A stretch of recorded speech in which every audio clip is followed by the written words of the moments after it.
지난번에 제가 뉴스를 보면서 지난주에 미국의 한 기상캐스터가 허리케인, 거기 이제 그 태풍을 허리케인이라고 그러는데 그 예고를 하면서 기상 아나운서죠.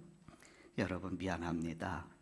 할 수 있는 대로 안전한 곳으로 피하십시오. 그러면서요.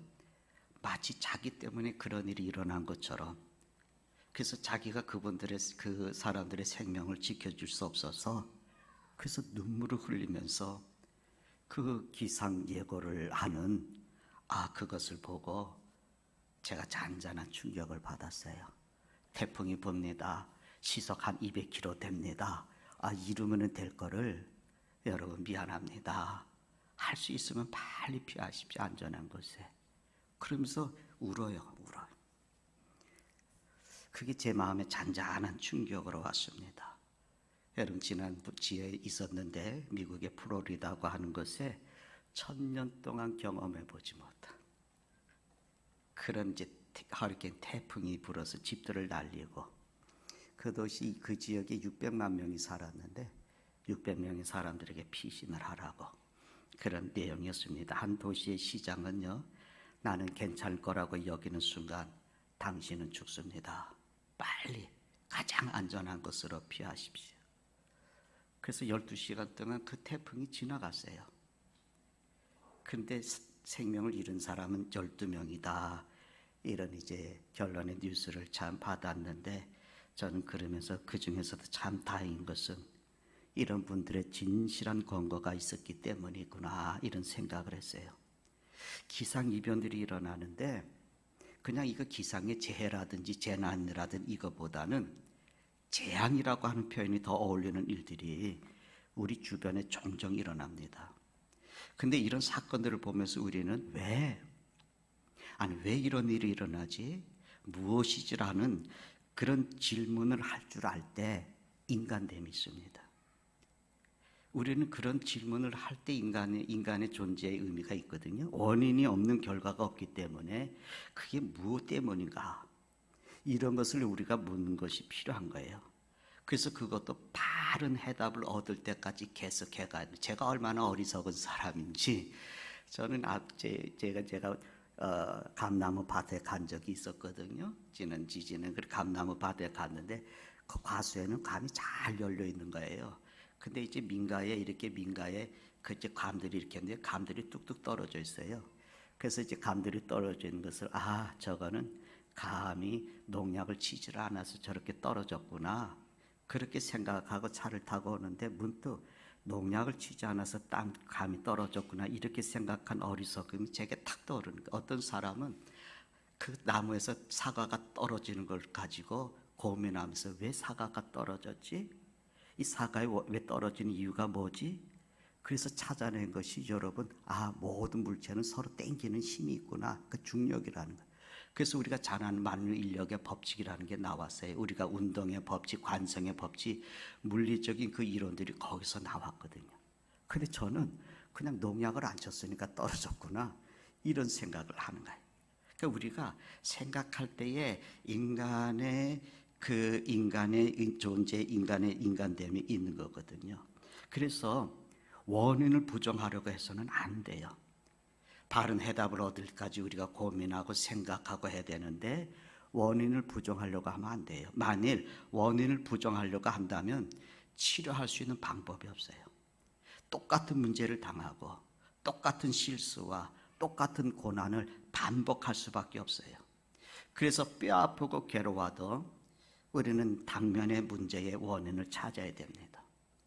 이제 10월 마지막 주에요. 제가 들었던 얘기에 저보러 오라고 그래서 제가 무슨 일인데요. 그랬더니 10월 마지막 주일에는 서울에서 기독교인들이 모여서 정부를 향해서 집회한다는 거예요.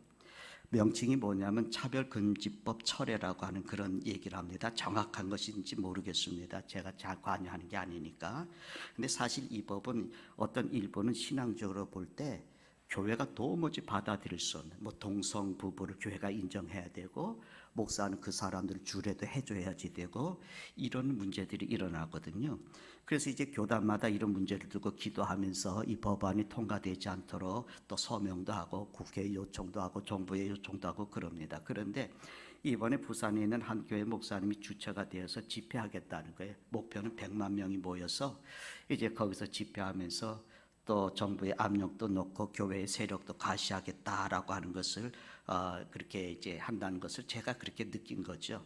근데 어느 정도 가시적인 효과가 있을 것 같지만 저는 그것이 근본적인 문제의 해결책이라고 생각하지 않습니다. 성도 여러분, 우리는 때로 사회 불안정한 원인을 경제라든지 혹은 정치 탓으로 돌리지 않습니까? 그래서 생산을 막 서두르고 정권도 바꾸라고 주장을 하고 그리고 막 그렇게 해결이 된다는 거죠. 그런데 다시 생각해 보면 그게 아니었어요. 이것보다 중요한 것이 뭐였습니까? 배분, 분배하는 문제였거든요. 그러니까 없어서 그런 것이 아니라 가진 사람이 너무 많이 가지는 거예요. 하나님께서는 우리에게 부족하지 않게 넉넉하게 주셨는데 세상에는 공정한 분배가 없기 때문에 세상이 이처럼 궁핍하고 헐벗게 된 거죠. 그래서 이것을 잘 나누라고, 배분하라고, 분배하라고 하는 것이 정치거든요. 근데 정치가들이 서서 보는 모습은 그들의 양심의 문제가 있습니다. 정치가들의 양심의 문제가 있고 정치가들의 양심의 문제는 결국은 교육의 문제를 가지 않습니까? 이 교육의 문제는 또 가다 보면 도덕적인 문제가 되고 이 도덕적인 문제는 결국은 종교의 문제입니다. 근데 이 종교의 문제에 왔게 되면 신학자들은 그렇게 얘기하거든. 신학적인 문제다. 사실 이 말은 어려워서 우리가 이 말 쓰지 말고 그저 종교의 문제는 신앙의 문제다. 그래서 모든 문제 깊은 곳에는 우리 신앙의 문제가 있다는 것을 우리가 알 필요가 있어요. 이것이 우리 그리스도인들이 세상을 보는 눈이거든요. 오늘 본문에는 아주 옛날에 있었던 사건 이야기 아닙니까? 그저 단순히 동화 같은 것이고 그저 역사적인 사건으로도 우리가 보기도 할 수 있지만 우리는 이 사건의 깊은 곳에서 생생한 하나님의 음성을 들을 수 있습니다. 그 욥바라곤 항구에서 출항을 해서 다시스로 가는 그 배 한 척이 있었는데 갑자기 풍랑을 만난 거예요. 파선의 직전이 이르렀습니다. 선원들은 막 배를 지키고 무사히 그 풍랑을 헤쳐나가기 위해서 자기들이 할 수 있는 거 다 하는 거예요. 키 잡는 사람 키 잡고 노 잡는 사람 노 잡고 뭐 있는 힘을 다 했고 심지어는 배를 가볍게 하기 위해서 가지고 있었던 재물들 배에 태웠던 그 모든 화물들을 다 버렸습니다. 자기들의 재산을 포기하까지 하면서 온 힘을 다 동원해서 봤지만 여러분 이제 그들은 결론을 내는 거예요. 그래서 7절의 말씀을 보면은 이런 말씀이 있어요. 이 재앙이 누구로 말미암아 우리에게 임했나 알아보자. 이 폭풍 풍랑의 원인을 재앙으로 여겼어요. 다시 말씀드리면 어떤 상징적으로 봤다는 거예요. 보이지 않는 하나님께서 지금 이 사건을 통해서 분명하게 무언가 지적하고 말씀을 하고 있다고 하는 것으로 여긴 거예요. 그러니 지금 우리 인간들이 지금 우리가 하고 있는 이런 하찮은 노력들은 이 풍랑에서 살아남을 수 없는 거다. 이거는 아무것도 아니다. 그러니까 직설적으로 말하면 지금 우리가 탄 이 배가 풍랑을 만난 것은 죄 때문이다. 여러분 오늘 이런 도덕적인 문제는 옛날이나 오늘이나 중요하지 않습니까? 뭐 경제 문제, 사회 문제, 교육 문제, 정치 문제 뭐 이가 외관상 노력할 만큼 다 하지 않았습니까? 해결되지 않습니다. 이제 남은 것은 사실 도덕적인 문제거든요. 그러니까 이 부정과 이 죄가 그대로 있는 한 이 나라라고 하는 배는 무사할 수가 없는 거죠. 반납 흔들리는 거죠. 어떤 방법으로도 붙들 수가 없는 거죠. 구제불능이라는 것이죠. 우리에게 드러나지 않은 죄 때문에 감춰진 사건 때문에 이 배가 지금 파성 직전에 있는 겁니다. 이스라엘 백성들이 은혜로 출애굽을 하지 않았습니까? 광야 40년의 그 험한 시련의 시간들을 보내고 이제 요단강을 건너가서 가나안 복지에 들어가는데 난공불락이라고 여기는 여리고성을 선 하나 대지 아니하고 함락시키게 됐어요. 이스라엘 백성들이 자신만만했습니다. 야 이제 이 승전의 기회 이제 기세를 가지고 우리가 계속해서 쳐들어가면 며칠 안에 가나안의 7 족속들을 다 멸하고 우리가 가나안 땅의 주인이 될 것이다 자신했어요. 그리고 그런 기분을 가지고 아주 조그만 아이성, 그냥 하찮게 여기는 그 성을 쳐들어갔는데 어이없게도 그들은 참패를 했습니다. 그때 여호수아가 하나님의 법궤 앞에 나가서 울면서 하나님 앞에 섰을 때 하나님이 말씀하셨어요. 어찌하여 이렇게 엎드려 있느냐. 그리고는 명령하셨어요. 여호수아서 7장 13절에 너는 일어나서 백성을 거룩하게 하여 이르기를 너희는 내일을 위하여 스스로 거룩하게 하라. 여러분 이 말씀 기억하십시오. 너희는 내일을 위하여 스스로 거룩하게 하라. 스스로를 거룩하게 해서 내일 하나님께서 행하실 일들을 기다리라는 거예요. 아수르라는 나라, 니느웨 성은 아수르라고 하는 나라의 수도인데 요나는 이 성을 별로 좋아하지 않았어요. 니느웨는 당시에 세계의 최고로 화려한 도시고 최고의 권력의 본산이거든요. 그러니까 이 도성이 이제 하나님 보시기에 죄로 인해서 소돔처럼 고모라처럼 멸망의 직전에 이르게 됐습니다. 하나님이 긍휼히 여기셔서 40일간의 여유를 주시고 이제 최후의 통첩을 하면서 회개의 기회를 주시기 위해서 요나를 부르셨어요. 그리고 요나에게 네가 니느웨를 가서 40일 후에는 너희들 죄 때문에 이 도성이 망한다고 외쳐라. 근데 요나는 갈 마음이 없었습니다. 차라리 군대를 거느리라고 그래갖고 군대를 가지고 쳐들어가라 그러면 몰라도 아니 그들이 스스로 망한다는데 아마 요나는 그래 잘됐다라고 생각한 것 같아요. 요나가 니느웨가 싫었어요.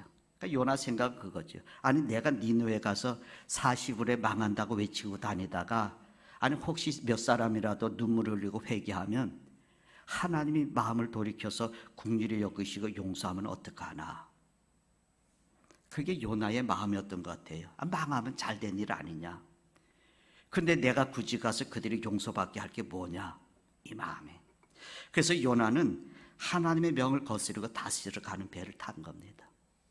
오늘 5절의 말씀에 보면은 요나가 다시스 가는 배 밑층에 내려가서 누워 잠잤다 그랬잖아요.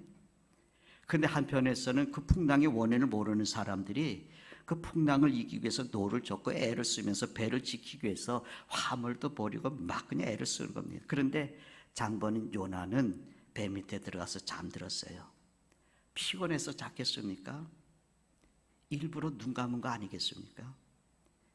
맑은 정신으로 가지고는 자기 때문에 여러 사람이 죽게 된 것을 볼 수 없게 된 거예요. 그는 배 밑에 깊이 들어갔어요. 거기서 자버리는 거예요. 근데 하나님이 깨우십니다. 요나가 눈을 뜨지 않고는 견딜 수 없도록 하나님이 흔드시는 거예요. 요나가 눈을 떴습니다. 그리고 오늘 우리가 읽은 마지막에 12절 말씀에 굉장히 감격적인 고백이 있잖아요. 너희가 이 큰 풍랑을 만난 것이 나 때문인 줄 내가 아노라. 나 때문입니다. 인정하는 거예요. 성도 여러분, 우리가 살면서 겪는 문제들의 해결점이 여기 있습니다. 우리가 보는 대로 함께 하던 일이 잘못됐을 때 나 때문입니다 라고 하는 사람이 없어요. 이 말 들어보셨습니까? 실패는 사생하다. 이 말은 뭐냐면 일이 되지 않았을 때 저마다 자기가 원인이 아니라는 거. 나는 모르는데요. 나 아닌데요. 내가 안 그랬는데요. 일이 다 잘 되면 자기 공로라고 해서 자꾸 나와서 얘기하고 싶고 그러는데 그러나 일이 잘 되지 않을 때는 책임을 지려고 하지 않습니다. 근데 오늘 본문에 요나의 진실한 면이 나타나잖아요. 나 때문입니다. 나를 바다에 던지십시오. 그럼 이 배가 무사할 것입니다. 성도 여러분, 요나의 마음이 부럽습니다. 나를 바다에 던지라. 오늘 이런 사람이 아쉽습니다. 죄는 깊어진다고 그러잖아요. 우리가 죄를 짓습니다. 그런데 더 깊은 죄는 뭐냐면 회개하지 않고 계속해서 그 죄를 짓는 거예요. 그리고 그 죄를 짓는데 자꾸만 변명하는 죄가 있잖아요. 뭐냐면 환경이 그래서 그래. 세상이 다 그래서 그래. 다른 사람도 다 그러는데 뭐. 그래서 스스로 자기를 위로하면서 그 자기의 죄를 정당화하잖아요. 그런데 더 무서운 죄는 뭐냐면 내 죄를 회개하지 아니하고 다른 사람에게 전가하는 죄예요. 다른 사람으로 죄를 짓게 하는 거예요. 괜히 다른 사람을 죄를 짓게 해서 그 사람을 죄인으로 만드는 거예요. 요나는 이런 고차원의 죄를 지으면서 그대로 뱃속에 숨어 있었어요. 뭐 세상을 보니까 사회가 그렇고 정치권의 인사들을 보니까 일부이지만 자기 죄를 남에게 전가시키고 자기는 깨끗한 척 하는 거예요. 저마다 자신이 주인인 것처럼 행세를 합니다. 여러분, 주인이 어떤 사람을 말합니까? 주인이란 누구를 말하는 거예요? 주인은 책임을 지는 사람이에요. 자기가 가지고 있는 지위가 주인이 아니고 자기가 가지고 있는 그 위치가 주인이라고 말해주는 것이 아닙니다. 누구든지 책임을 지는 자가 주인입니다. 잘못됐을 때 책임질 줄 모르는 사람은 주인일 수가 없고 주인 될 자격이 없습니다.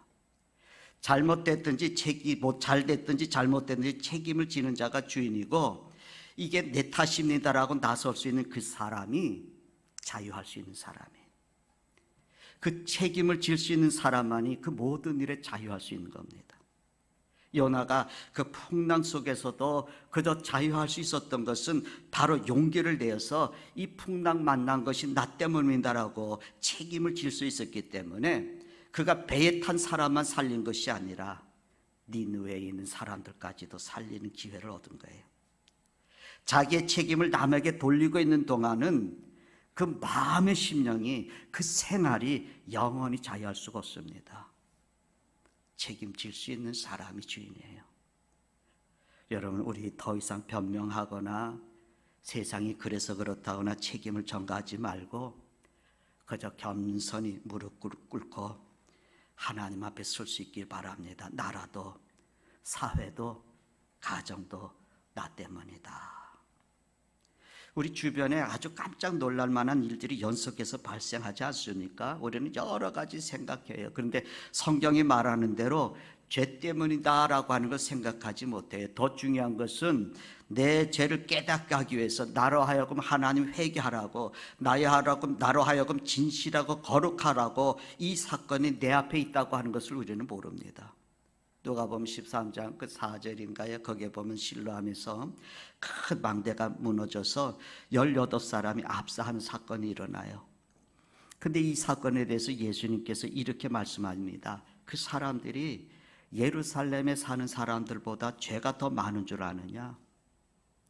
너희도 회개하지 않으면 그처럼 되느니라.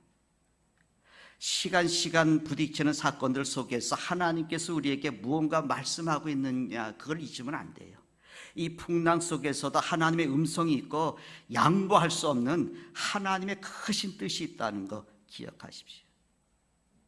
그런데 여러분, 또 우리가 생각할 게 뭐 요나가 탄 배가 큰 배잖아요. 우리 그냥 연안부도 왔다 갔다 하는 배가 아니에요. 도시 다른 나라를 운행하는 그런 배니까 크다는 배지요.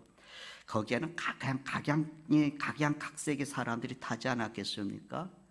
뭐 세상 성공하기 위해서 타러 그 장사로 가는 사람들이 있을 거고, 들어보면 요나보다도 아주 더 도덕적으로 나쁜 사람들이 있을 겁니다. 살인한 강도도 있을 거고, 도둑질하고 사기친 사람들 있을 거고, 갖가지 부정을 저질렀던 전 사람들, 우상을 숭배하는 사람들도 아마 그 배에 탔을 겁니다. 그런데 하나님은, 그 하나님의 눈은 그들을 향하지 않았어요. 오직 한 사람, 요나였어요. 그 배의 강도가, 살인 강도가 몇 명 타고 있느냐, 그 사기꾼들이 몇 명 타고 있느냐, 하나님은 묻지를 않으셨어요. 하나님께서 물으신 것은 하나님의 뜻을 어기고 도망가는 요나 한 사람이었습니다. 여러분, 우리는 소돔과 고모라가 죄 때문에 멸망한 거 알고 있지 않습니까? 그런데 사실은 죄 때문에 멸망한 것이 아니잖아요. 의인 10사람이 없어서 멸망한 도시가 소돔과 고모라 아니겠습니까?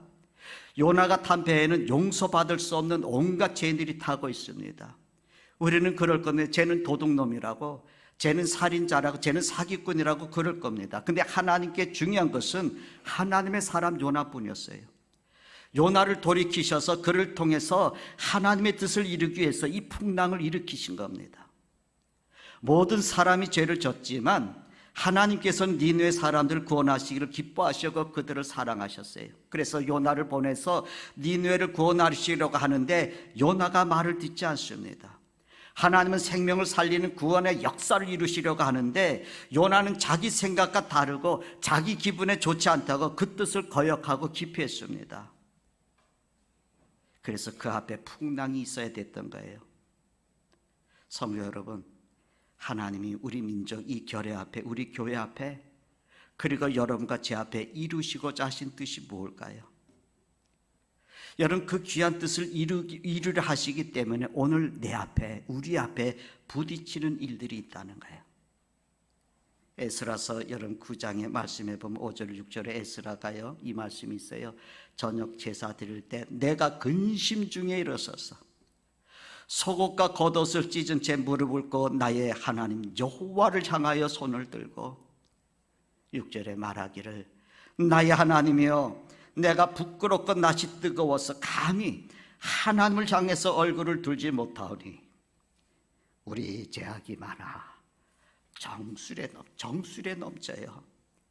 우리의 허물이 커서 하늘에 미칩니다. 에스라가 백성들의 죄가 빠져 있을 때 자기는 자기의 직접적인 허물은 아니지만 그 백성들의 죄를 자복하면서 하나님께 나아가서 기도했던 그 장면이에요.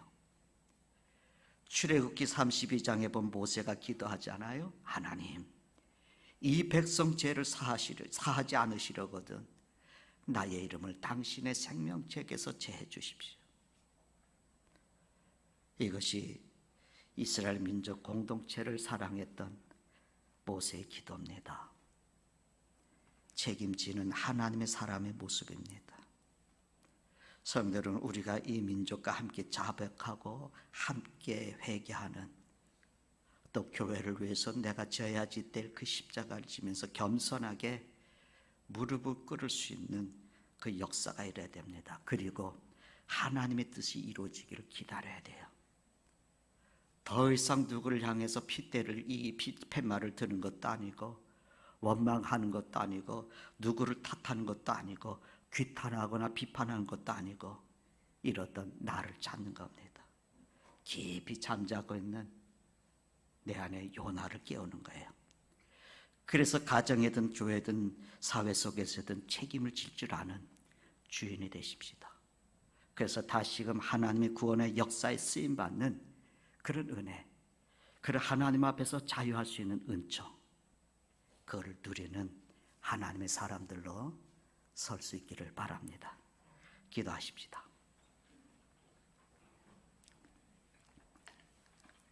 하나님 아버지, 세상이 흉흉하고 죄악의 물결이 높지만 근데 아픔은 있으나 생각은 없고 고통은 겪으면서도 그 원해를 생각하기 싫어하는 저희들 주여 긍휼히 여기시고 불쌍히 여겨 주시옵소서. 오늘 우리가 깊이 잠든 요나를 깨울 수 있는 시간 되게 해주시옵소서. 나를 바다에 던지라 그리하면 이 배가 무사하리라 말할 수 있는 용기와 진실을 주시옵소서.